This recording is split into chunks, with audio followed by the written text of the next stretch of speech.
वफा, साथ तेरी वफा।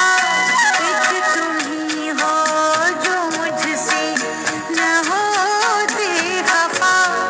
प्रभु क्यों ना करूं साथ तेरे वफा, साथ तेरे वफा, साथ तेरे वफा।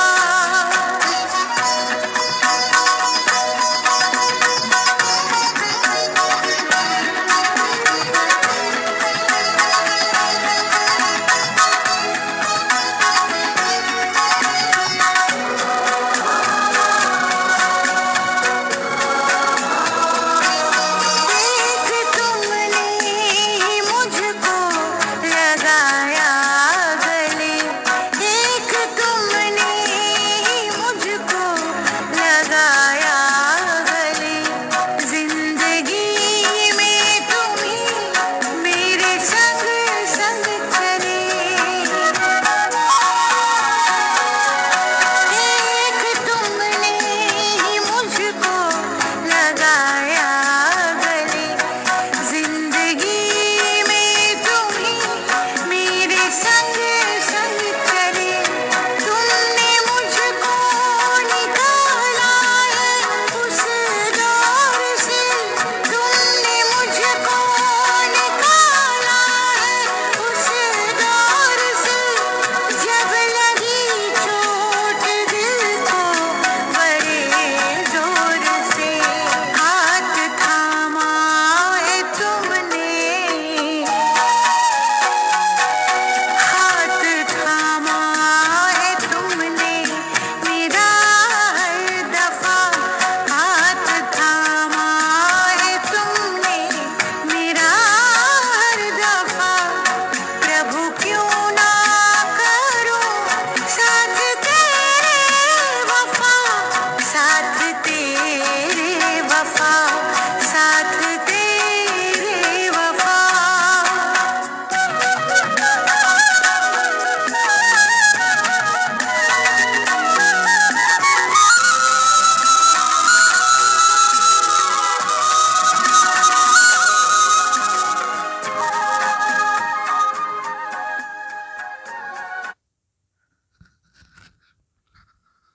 ओम शांति।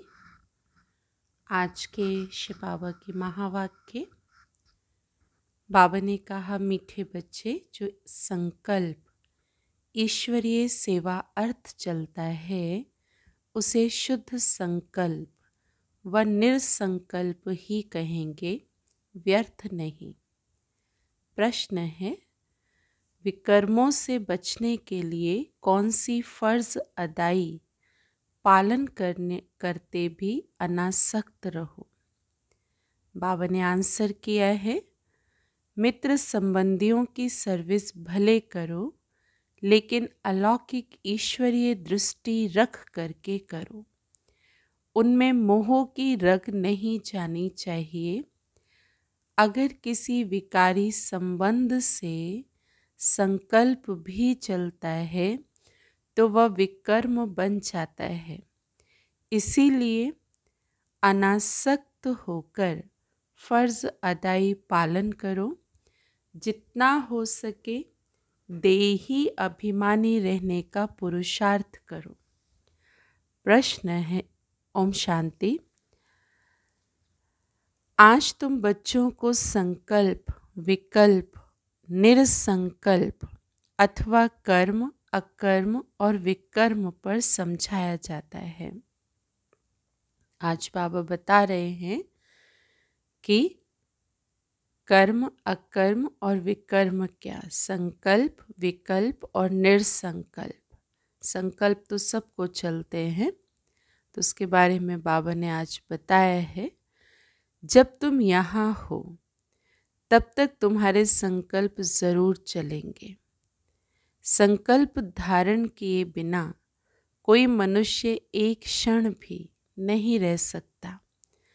अब ये संकल्प यहाँ ही चलेंगे, सतयुग में भी चलेंगे और अज्ञान काल में भी चलते हैं। परंतु ज्ञान में आने से संकल्प संकल्प नहीं क्योंकि तुम परमात्मा की सेवा अर्थ निमित्त बने हो। तो जो यज्ञ अर्थ संकल्प चलता, वो संकल्प संकल्प नहीं, वह निरसंकल्प ही है। बाकी जो फालतू संकल्प चलते हैं, अर्थात कलयुगी संसार और कलयुगी मित्र संबंधियों के प्रति चलते हैं, वो विकल्प कहे जाते हैं, जिससे ही विकर्म बनते हैं और विकर्मों से दुख प्राप्त होता है। बाकी जो यज्ञ प्रति अथवा ईश्वरीय सेवा प्रति संकल्प चलता है, वह गोया निरसंकल्प हो गया। शुद्ध संकल्प सर्विस प्रति भले चले।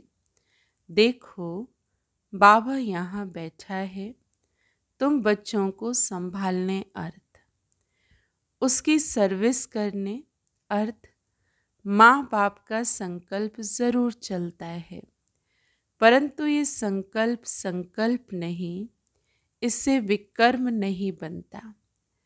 परंतु यदि किसी का विकारी संकल्प संबंध प्रति संकल्प चलता है, तो उनका विकर्म अवश्य बनता है। कोई भी विकार है और उस विकार से संबंधित संकल्प है, तो बाबा ने कहा उसका विकर्म अवश्य बनता है। तो बाबा तुम बच्चों को कहते हैं कि मित्र संबंधियों की सर्विस भले करो, परंतु अलौकिक ईश्वरीय दृष्टि से। वह मोह की रग नहीं आनी चाहिए। अनासक्त होकर अपनी फर्ज अदाई पालन करनी चाहिए। परंतु जो कोई यहाँ होते हुए, कर्म संबंध में होते हुए उनको नहीं काट सकते, तो भी उनको परमात्मा को नहीं छोड़ना चाहिए। हाथ पकड़ा होगा तो कुछ न कुछ पद प्राप्त कर लेंगे। अब ये तो हर एक अपने को जानते हैं कि मेरे में कौन सा विकार है। अगर किसी में एक भी विकार है तो वो ज़रूर देह अभिमानी ठहरा, जिसमें विकार नहीं वो ठहरा देही अभिमानी। किसी में कोई भी विकार है तो वो सजाएं ज़रूर खाएंगे, और जो विकारों से रहित हैं वो सजाओं से मुक्त हो जाएंगे। जैसे देखो, कोई कोई बच्चे हैं जिनमें न काम है, न क्रोध है, न लोभ है, न मोह है, वो सर्विस बहुत अच्छी कर सकते हैं। अब उन्हों की बहुत ज्ञान विज्ञानमय अवस्था है, वह तो तुम सब भी वोट देंगे। अब ये तो जैसे मैं जानता हूँ वैसे तुम बच्चे भी जानते हो। अच्छे को सब अच्छा कहेंगे, जिसमें कुछ खामी होगी उनको सभी वही वोट देंगे। अब ये निश्चय करना है कि जिनमें कोई विकार है वो सर्विस नहीं कर सकते। जो विकार प्रूफ हैं वो सर्विस कर औरों को आप समान बना सकेंगे।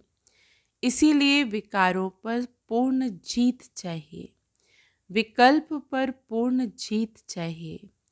ईश्वरीय अर्थ संकल्प को निरसंकल्प रखा जाएगा। वास्तव में निरसंकल्पता उसी को कहा जाता है जो संकल्प चले ही नहीं, दुख सुख से न्यारा हो जाए। वह तो अंत में जब तुम हिसाब किताब चुकतू करके चले जाते हो, वहाँ सुख दुख से न्यारी अवस्था में तब कोई संकल्प नहीं चलता। उस समय कर्म अकर्म दोनों से परे अकर्मी अवस्था में रहते हो। तो आज बाबा ने बहुत ही सुंदर एक्सप्लेन किया है संकल्पों के बारे में। बाबा ने कहा यहाँ तुम्हारा संकल्प ज़रूर चलेगा, क्योंकि तुम सारी दुनिया को शुद्ध बनाने अर्थ निमित्त बने हुए हो, तो उसके लिए तुम्हारे शुद्ध संकल्प तो ज़रूर चलेंगे। सतयुग में शुद्ध संकल्प चलने के कारण संकल्प संकल्प नहीं, कर्म करते भी कर्म बंधन नहीं बनता। समझा? तो अब कर्म, अकर्म और विकर्म की गति तो परमात्मा ही समझा सकते। वही विकर्मों से छुड़ाने वाला है, जो इस संगम पर तुमको पढ़ा रहे हैं। इसीलिए बच्चे अपने ऊपर बहुत सावधानी रखो, अपने हिसाब किताब को भी देखते रहो। तुम यहाँ आए हो हिसाब किताब चुकतू करने, ऐसे तो नहीं कि यहाँ आकर भी हिसाब किताब बनाते जाओ तो सज़ा खानी पड़े। ये गर्भ जेल की सज़ा कोई कम नहीं है। इस कारण बहुत ही पुरुषार्थ करना है। ये मंजिल बहुत भारी है, इसीलिए सावधानी से चलना चाहिए। विकल्पों के ऊपर जीत पानी है ज़रूर। तो अब कितने तक तुमने विकल्पों पर जीत पाई है? कितने तक इस निरसंकल्प अर्थात दुख सुख से न्यारी अवस्था में रहते हो? ये तुम अपने को जानते रहो। जो खुद नहीं समझ सकते वो मम्मा बाबा से भी पूछ सकते हैं, क्योंकि तुम उनके वारिस हो तो वो बता सकते हैं। निरसंकल्प अवस्था में रहने से तुम अपने तो क्या, किसी भी विकारी के विकर्मों को दबा सकते हो। कोई भी कामी पुरुष तुम्हारे सामने आएगा तो उसका विकारी संकल्प नहीं चलेगा। जैसे कोई देवताओं के पास जाते हैं तो उनके सामने वो शांत हो जाता है, वैसे तुम भी गुप्त रूप में देवताएं हो। तुम्हारे आगे भी किसी का विकारी संकल्प नहीं चल सकता। परंतु ऐसे बहुत कामी पुरुष हैं जिनका कुछ संकल्प अगर चलेगा तो भी वार नहीं कर सकेगा, अगर तुम योग युक्त होकर खड़े रहेंगे तो। देखो बच्चे, तुम यहाँ आए हो परमात्मा को विकारों की आहुति देने, परंतु कोई कोई ने अभी कायदे से आहुति नहीं दी है। उन्हों का योग परम पिता से जुटा हुआ नहीं है। सारा दिन बुद्धि योग भटकता रहता है, अर्थात देही अभिमानी नहीं बने हैं। देह अभिमान होने के कारण किसी के स्वभाव में आ जाते हैं, जिस कारण परमात्मा से प्रीत निभा नहीं सकते। अर्थात परमात्मा अर्थ सर्विस करने के अधिकारी नहीं बन सकते हैं। तो जो परमात्मा से सर्विस ले फिर सर्विस कर रहे हैं, अर्थात पतितों को पावन बना रहे हैं, वही मेरे सच्चे पक्के बच्चे हैं। उन्हें बहुत भारी पद मिलता है। अभी परमात्मा खुद आकर तुम्हारा बाप बना है।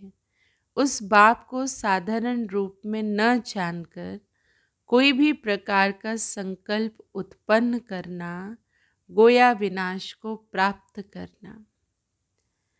अभी वो समय आएगा जो 108 ज्ञान गंगाएं पूर्ण अवस्था को प्राप्त करेंगी। बाकी जो पड़े हुए नहीं होंगे वो अपनी ही बर्बादी करेंगे। ये निश्चय जानना, जो कोई इस ईश्वरीय यज्ञ में छिपकर काम करता है तो उसको जानी जाननहार बाबा देख लेता है। वह फिर अपने साकार स्वरूप बाबा को टच करता है।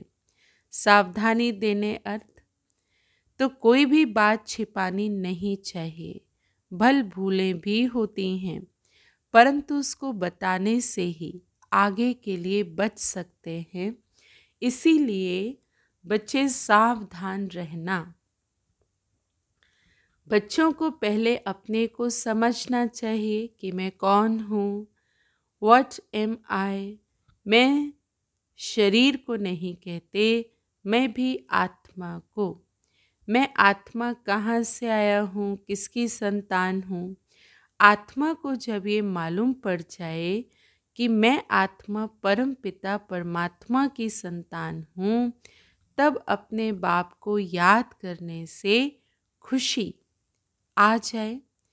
बच्चे को खुशी तब आती है जब बाप के ऑक्यूपेशन को जानता है। जब तक छोटा है, बाप के ऑक्यूपेशन को नहीं जानता, तब तक इतनी खुशी नहीं रहती। जैसे बड़ा होता जाता तो बाप के ऑक्यूपेशन का पता पड़ता जाता, तो वो नशा, वो खुशी चढ़ती रहती है। तो पहले उनके ऑक्यूपेशन को जानना है कि हमारा बाबा कौन है, वो कहाँ रहता है। अगर कहें आत्मा उसमें मर्ज हो जाएगी तो आत्मा विनाशी हो गई ना, तो खुशी किसको आएगी। कह देते ना, आत्मा परमात्मा में लीन हो जाएगी तो मर्ज हो गई, तो फिर तो उसका अस्तित्व खत्म, फिर खुशी किसको आएगी। तो आत्मा परमात्मा के प्यार में, लव में लीन होते, अन्यथा वैसे लीन नहीं होते। तो तुम्हारे पास जो नए जिज्ञासु आते उनको पूछना चाहिए कि तुम यहाँ क्या पढ़ते हो, इससे क्या स्टेटस मिलती है। उस कॉलेज में पढ़ने वाले बताते हैं कि हम डॉक्टर बन रहे हैं, इंजीनियर बन रहे हैं, तो उन पर विश्वास करेंगे ना कि बरोबर ये पढ़ रहे हैं। यहाँ भी स्टूडेंट बताते हैं कि दुख की दुनिया, जिसको नर्क, हेल अथवा डेविल वर्ल्ड भी कहते हैं, उनके अगेंस्ट है हेवन अथवा डीटी वर्ल्ड, जिसको स्वर्ग कहते हैं। ये तो सभी जानते हैं, समझ भी सकते हैं कि स्वर्ग तो नहीं है, ये तो नर्क है अथवा दुख की दुनिया है, पाप आत्माओं की दुनिया है। तब तो उसको पुकारते हैं कि हमको पुण्य की दुनिया में ले चलो। तो जो बच्चे यहाँ पढ़ रहे हैं वो जानते हैं कि हमको बाबा उस पुण्य की दुनिया में ले जा रहे हैं। तो जो नए स्टूडेंट आते हैं उनको बच्चों से पूछना चाहिए, बच्चों से पढ़ना चाहिए। वो अपने टीचर का अथवा बाप का ऑक्यूपेशन बता सकते हैं, उनको बच्चों से पूछना चाहिए, बच्चों से पढ़ना चाहिए। ऑक्यूपेशन बता सकते हैं वो अपने बाप और टीचर का। बाप थोड़ी अपनी सराहना खुद बैठकर करेंगे, टीचर अपनी महिमा खुद सुनाएंगे क्या। वह तो स्टूडेंट सुनाएंगे ना कि ये ऐसा टीचर है। तब कहते हैं स्टूडेंट्स शोज मास्टर। स्टूडेंट ही होते हैं जो मास्टर का शो करते हैं। तो तुम बच्चे जो इतना कोर्स पढ़ करके आए हो, तुम्हारा काम है नयों को बैठ करके समझाना। बाकी टीचर जो BA MA पढ़ा रहे हैं वो बैठ नए स्टूडेंट को ABCD सिखलाएंगे क्या। कोई स्टूडेंट अच्छे होशियार होते हैं, वो दूसरों को भी पढ़ाते हैं। उसमें माता गुरु तो मशहूर है ना। ये है DT धर्म की पहली माता, जिसको जगदम्बा कहते हैं। माता की बहुत महिमा है। बंगाल में काली, दुर्गा, सरस्वती और लक्ष्मी, इन 4 देवियों की बहुत पूजा करते हैं। अब उन 4 का ऑक्यूपेशन तो मालूम होना चाहिए ना। जैसे लक्ष्मी है तो वह है गॉडेस ऑफ वेल्थ, ये तो यहाँ ही राज्य करके गई। बाकी काली, दुर्गा आदि ये तो सब इस पर नाम पड़े हैं। अगर 4 माताएं हैं तो उनके 4 पति भी होने चाहिए। अब लक्ष्मी का तो नारायण पति प्रसिद्ध है। अच्छा, काली का पति कौन है ना, तो कई उसको शंकर के रूप में दिखा देते हैं। बाबा ने कहा लेकिन शंकर को तो पार्वती का पति बताते हैं। पार्वती कोई काली तो नहीं है। बहुत हैं जो काली को पूजते हैं, माता को याद करते हैं, लेकिन पिता का पता नहीं है। तो काली का या तो पति होना चाहिए या फिर पिता होना चाहिए, लेकिन ये कोई को भी पता नहीं है। तो तुमको समझाना है कि दुनिया है एक ही है। जो कोई समय दुख की दुनिया अथवा दोजख बन जाती है, वही फिर सतयुग में बहिष्ट अथवा स्वर्ग बन जाती है। दुनिया कोई और ऊपर आकाश में या नीचे पाताल में नहीं है। लक्ष्मी नारायण भी इस ही सृष्टि पर सतयुग के समय राज्य करते थे। बाकी सूक्ष्म में तो कोई बैकुंठ है नहीं। जहाँ सूक्ष्म लक्ष्मी नारायण हैं, उनके चित्र यहाँ ही हैं, तो ज़रूर यहाँ ही राज्य करके गए हैं। खेल सारा इस कॉर्पोरियल वर्ल्ड में चलता है। हिस्ट्री ज्योग्राफी इस कॉर्पोरियल वर्ल्ड की है। सूक्ष्म वतन की कोई हिस्ट्री ज्योग्राफी होती नहीं है। लेकिन सभी बातों को छोड़ तुमको नए जिज्ञासु को पहले अल्फ सिखलाना है, फिर बेस समझाना है। अल्फ है गॉड, वो सुप्रीम सोल है। जब तक ये पूरा समझा नहीं है, तब तक परम पिता के लिए वो लव नहीं जागता, वह खुशी नहीं आती। क्योंकि पहले जब बाप को जाने, तब उनके ऑक्यूपेशन को भी जानकर खुशी में आवे।